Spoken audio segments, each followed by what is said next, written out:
অনুভবের প্রতি লাজুর ভালোবাসা দেখে কষ্ট পেল সুদেব। সম্পূর্ণ জানতে হলে দেখতে থাকো। গল্পের শুরুতেই দেখা যায় লাজু মনে মনে অনেক কষ্ট পেয়েছে, কিন্তু কি করবে বুঝে উঠতে পারে না। আর অন্যদিকে অনুভব ঘরের মধ্যেই ছিল। ঘরের মধ্যে থেকে সে ভাবতে থাকে লাজুর প্রতি অন্যায় করা হয়েছে। কেন কেন বারবার আমি লাজুকে কষ্ট দিয়ে ফেলি? সেই মেয়েটা তো যেতেই চায়নি, আমি তো জোর করে নিয়ে যেতে চেয়েছিলাম। সেখানে গিয়েও আমি লাজুকে অপমান করলাম। কেন আমার নিজের ওপর সেই কন্ট্রোলটা আর থাকছে না? কিচ্ছু বুঝতে পারছি না কেন এতটা মরিয়া হয়ে গেছি শুধুমাত্র লাজুকে অপমান করার জন্য। কেন যে আমার এত কষ্ট হচ্ছে। এর মধ্যেই একটা কথাই ভাবছিল অনুভব, যে লাজুকে ছাড়া তার জীবন একেবারে শূন্য। লাজু ছাড়া সে অন্য কিছু ভাবতে পারেই না। তার মধ্যেই কিঙ্কিনি চলে এসেছে বনলতাকে নিয়ে আর বলে, এই যে অনুভব শোনো, এখন না বনলতার একটু রেস্ট দরকার, কারণ রাত্রেবেলা তো আবার অনেক অনুষ্ঠান আছে, তো আমি চাই ও একটু তোমার ঘরে থাকুক। অনুভব বলে, এখনই? তোমাদের কি একটা নিয়ম টিয়ম ছিল না, মুখ দেখাদেখি করা যাবে না? তখনই কিঙ্কিনি বলে, আরে বাবা সেটা তো আগে, মানে প্রথমবার যখন হয়েছিল তখন, কারণ তখন তুমি একদম অন্যভাবে, যাই হোক সেটা আমি আর বলতে চাই না। আজকে তোমাদের কাল রাত্রি নয়, আজকে তো ডিরেক্ট একেবারে ফুলসজ্জা, তাই এসব নিয়ে তোমাকে আর ভাবতে হবে না। বনলতা তুমি না হয় এখানে একটু রেস্ট নাও। অনুভবের মুখ দেখে বনলতা ভাবে অনুভব বোধহয় চাইছে না যে বনলতা এই ঘরে থাকুক, তাই বনলতা বলে, অনুভব তুমি রেস্ট নাও, আমি বরং যাই। কিঙ্কিনি বলে, এই না না, তুমি কোথায় যাবে? তুমি এই ঘরে রেস্ট নাও, বরং আমি যাই। বলেই কিঙ্কিনি বেরিয়ে যায়। এরপরে বনলতা বলে, তুমি ভেবো না যে তোমার ঘরের দখল নিতে এসেছি আমি। তুমি না চাইলে আমি থাকবো না, কোনো অসুবিধা নেই। এরপর অনুভব বলে, আমি কি বলেছি তোমায় চলে যেতে? তুমি আগ বাড়িয়ে সমস্ত কাজ করতে যাও কেন বলো তো? এসব নিয়ে তোমাকে একদম ভাবতে হবে না। বনলতা ভাবে, কি হয়েছে বলো তো অনুভব? অনেকক্ষণ থেকে দেখছি যে তুমি একদম নিজের মধ্যে নেই, কোথাও গিয়ে একটা যেন সমস্যা হচ্ছে। সব ঠিক আছে তো? মানে তোমার কি কোথাও কোনো কিছুতে খারাপ লেগেছে আমাকে নিয়ে? দেখো আমি কিন্তু সত্যি সত্যি তোমার সাথে এবার সংসার করতে এসেছি। আমি কিন্তু আর কোনো রকমের কোনো কিছু মনের মধ্যে পুষে রাখিনি, তাই যা বলার ক্লিয়ারলি বলে নেওয়াটাই ভালো। এরপরেই লাজু চলে এসেছে। লাজুকে দেখে ঠাম্মি বলে, এই তো লাজু তুই চলে এসেছিস, খুব ভালো হয়েছে। এই শাড়িটা দেখ তো কেমন হয়েছে। লাজু তখন বলে, ও ঠাম্মি শাড়িটা তো খুবই সুন্দর, আমার কিন্তু ভীষণ পছন্দ হয়েছে। তখন ঠাম্মি বলে, আজকে রাতের অনুষ্ঠানে তুই এই শাড়িটা পরবি কেমন? লাজু বলে, রক্ষা করো ঠাম্মি, আমি যাব না। বারবার আমি গিয়ে খুবই অপমানিত হচ্ছি, আমার একদম ভালো লাগছে না। তখনই ঠাম্মি বলে, কোনো অপমানিত হবি না, তুই আমার সাথে সাথে থাকবি, আর আমি কৃষ্ণকেও বলে দেব, ও আর এসব ব্যাপার নিয়ে মাথা গরম করবে না, বুঝতে পারলি? লাজু তখন বলে, ঠাম্মি এইসবের কি খুব দরকার ছিল বলো তো? আমার কিন্তু একদমই ভালো লাগছে না। ঠাম্মি তখন বলে, আরে আমি আছি তো, তুই শুধু শুধু এইসব ব্যাপার নিয়ে কেন ভাবছিস? একদম ভাববি না। এর মধ্যেই দেখা যায় যে শ্রী ভাবতে থাকে যেটা হচ্ছে সেটা ঠিক হচ্ছে না। সব সময় অনুভব আর বনলতা লাজু লাজু লাজু করতে থাকে। তখনই অনুভবের বাবা বলে, আচ্ছা শ্রী তুমি লাজুকে নিয়ে এত কেন চাপ নিচ্ছ? লাজু তো নিজেই সইটা করে দিল, আর অনুভব এখন আর বনলতা এখন স্বামী স্ত্রী, ওরা দুজনা ঠিক আছে, তো লাজুকে নিয়ে এত ভয় পাওয়ার কি হয়েছে? আমি এটাই বুঝে উঠতে পারছি না। শ্রী তখন বলে, ভয়টা যে কেন পাচ্ছি তুমি সেটা বুঝতে পারবে না, বুঝলে তো?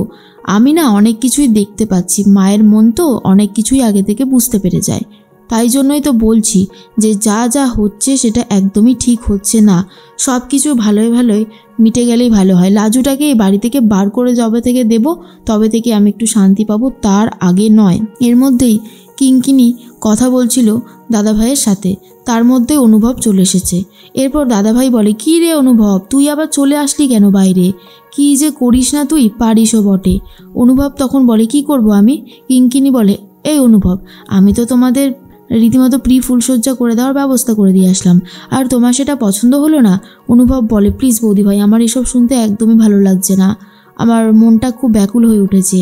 এরপরে কিঙ্কিনি ভাবে হঠাৎ করে যে আবার কৃষ্ণর কি হলো কে জানে। এরপরে বনলতা ভাবে অনুভবের মনের মধ্যে কিছু একটা চলছে যেটা অনুভব আমাকেও বুঝে উঠতে দিচ্ছে না। এরপর অনুভব আবারও বনলতার সাথে কথা বলতে থাকে।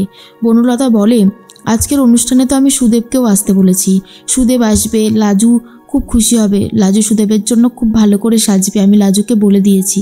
অনুভব বলে, কেন সাজবে? কেন ও সুদেবের জন্য সাজবে? কিসের জন্য? বনলতা বলে, কেন? লাজু তো জানে যে সুদেব ওর হাজব্যান্ড হয়, তুমি এসব কি বলছো অনুভব? তখনই অনুভব বলে, কেমন হাজব্যান্ডও যে নিজের বউকে বাড়িতে তোলে না, এটাই তো আমার কাছে সব থেকে অবাক লাগে। বনলতা বলে, দেখো সুদেবের বাড়িতে একটা সমস্যা চলছে, তবে সেই সমস্যা খুব বেশি দিনের জন্য নয়, মিটে যাবে। তারপর সুদেব আর লাজু খুব ভালোভাবে সংসার করবে, ঠিক আমাদের মতন।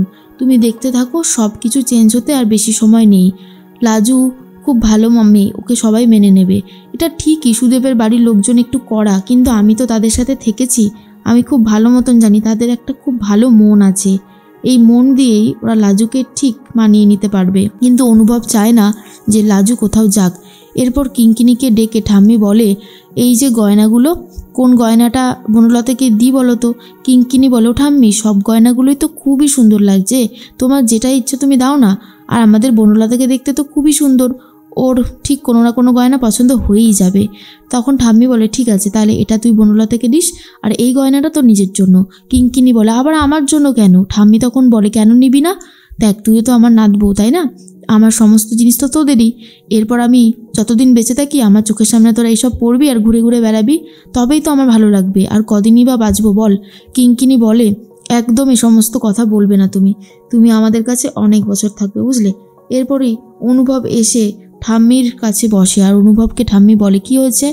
দেখে তো মনে হচ্ছে আবারও মনের মধ্যে কোনো ঝড় উঠেছে। দেখ দাদু ভাই, নিজের মনের মধ্যে আর কোনো দ্বিধাবোধ রাখিস না। বনলতার সাথে তোর বিয়ে হয়ে গেছে, বনলতা তোর এখন স্ত্রী। আর এটাও বলবো, তুই লাজুকে আর অপমান করিস না। মেয়েটা কিন্তু যেতেই চায়নি, তুই ওখানে নিয়ে গিয়ে ওকে খুব বকাবকি করলি, এই ব্যাপারটা আমার একদমই ভালো লাগেনি। তাই বলছি, দয়া করে তুই ওকে এইভাবে বকাবকি করিস না, ওকে ওর মতন থাকতে দে, আর তুইও তোর মতন থাক বনলতাকে নিয়ে। কিন্তু অনুভব চায় যে বনলতা না লাজুর সাথে থাকতে। ভাবতে থাকে কোথায় গেল, তাকে তো দেখতে পাচ্ছি না। এরপর খোঁজাখুঁজি করতে করতে পৌঁছে যায় লাজুর কাছে। সেখানে গিয়ে লাজুকে দেখে যে লাজু আবারও খুব কান্নাকাটি করছে। তখন লাজুকে বলে, কাঁদছো কেন তুমি? কিসের জন্য কাঁদছো? অনুভব বলে, একদম তুমি কাঁদবে না, বুঝেছো? তোমার চোখে জল দেখলে আমার চোখেও জল চলে আসে। লাজু বলে, তুমি আমাকে ওইভাবে অপমান করলে কেন খিটকেল? সব সময় তুমি আমাকে অপমান করতে থাকো, যেটা আমার একদমই ভালো লাগে না। এরপরে লাজু বলে, তুমি আমাকে এইভাবে অপমান করলে আমি কিন্তু খুব তাড়াতাড়ি এই বাড়ি থেকে চলে যাব। তখন অনুভব বলে, একদম না, তুমি এই বাড়ি থেকে যাওয়ার কথা ভাববে না, তুমি এই বাড়িতেই থাকবে। লাজু বুঝতে পারে খিটকেল তার প্রতি দুর্বল হয়ে যাচ্ছে, কিন্তু এদিকে বনলতাও তো রয়েছে। বনলতাকে সবে সবে বিয়ে করে বাড়িতে নিয়ে এসেছে অনুভব, তারপরে যদি এই সমস্ত কিছু হয়। এদিকে সন্ধ্যাবেলার অনুষ্ঠান শুরু হয়েছে, সুদেব চলে এসেছে, কিন্তু সুদেবের সাথে আর লাজু হেসে কথা বলে না। সুদেবের সাথে আর কথা বলতে চাই না লাজু, কিন্তু অন্যদিকে অনুভব ডাকলেই লাজু তার কাছে চলে যায়। সুদেব বুঝতে পারে খিটকেলের প্রতি ভালোবাসা জন্মে গেছে লাজুর।